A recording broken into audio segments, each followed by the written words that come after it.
Hi, and welcome back to Stop Being Sold. My name is Michelle, and I'm here with Brian. And in this video, we're discussing a proposed bill in Congress called the Medicare and Social Security Fair Share Act. Now, this bill was introduced by Senator Sheldon Whitehouse of Rhode Island, and it aims to improve the solvency of Social Security and Medicare while protecting the benefits for current and future beneficiaries. We're going to break down exactly what's in it and who can expect to see a tax increase should this pass.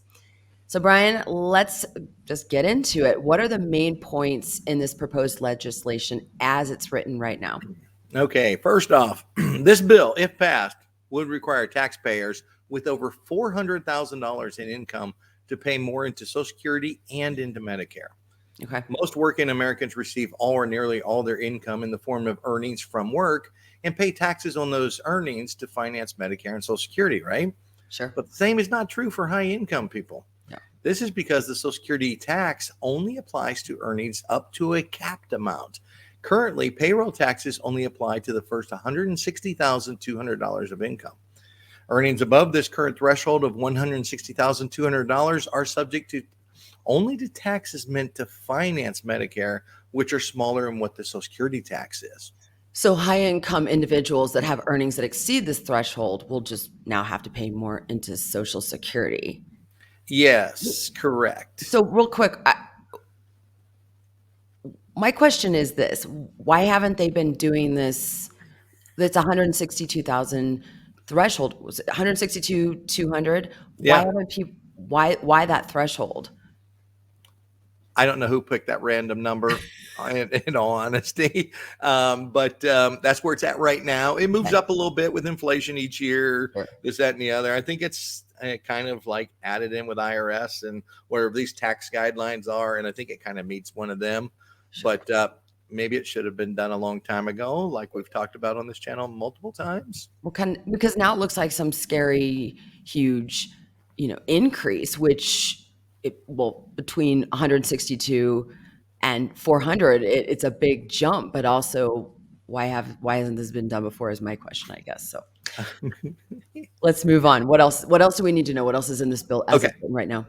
Okay, so here's the breakdown. Anyone making over 400,000 of income would be required to pay Social Security payroll taxes on all their earnings. Okay. Okay. Another important part of this is the bill would also apply payroll taxes to investment income above 400,000. How is that going to work? Okay. They would have to pay a payroll tax of 6.2% for Social Security. Okay. And this could be paid in several different ways, Michelle, depending on how the bill's written. Sure. It could be added to an income tax form and then charged annually when you file. Sure. Maybe they force brokerages to withhold taxes on your distributions, Huh. or even quarterly estimated payments like self-employed people do. So let's talk about what the Medicare portion of this bill, what does that look like? Okay. For Medicare, high income taxpayers already pay an additional 0.9% payroll tax and a 3.8% net investment income tax on all earnings above $200,000 or $250,000 for couples.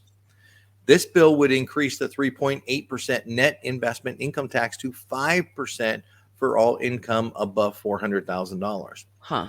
It also closed a little loophole that allows certain business owners with pass-through entities to avoid these taxes. Interesting. Okay. I know talking about raising taxes kind of gets everyone a little riled up, but with It this does. bill, almost no one outside the richest 5% of taxpayers would pay more under the proposal, and 93% of the total tax increase would be paid by the richest 1% alone in 2024. So the rich will pay for the rest of us should this pass.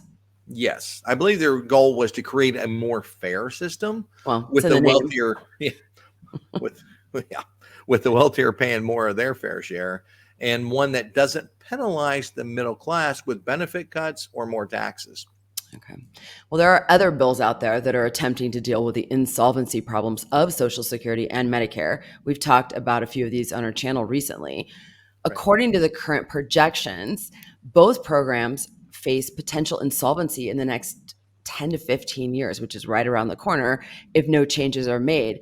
How long does this one, should it pass, like how far back does this one push insolvency problems?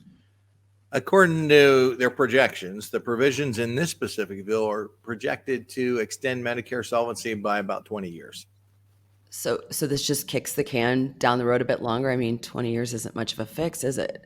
No, true. This is just a band-aid for now. A long-term fix will be needed to address this in the future, as this problem will continue to get larger as Medicare costs rise and more folks begin collecting their Social Right. Security income.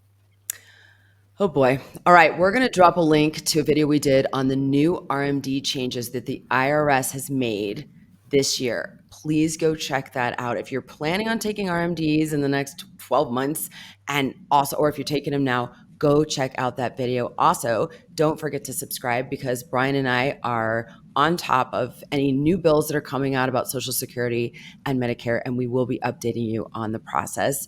And if you like the content of this video, hit that like button. Again, don't forget to subscribe. All right. Thanks, Brian, for this. Appreciate it. And thanks to everyone who watched. Thanks, everyone. Have a great day.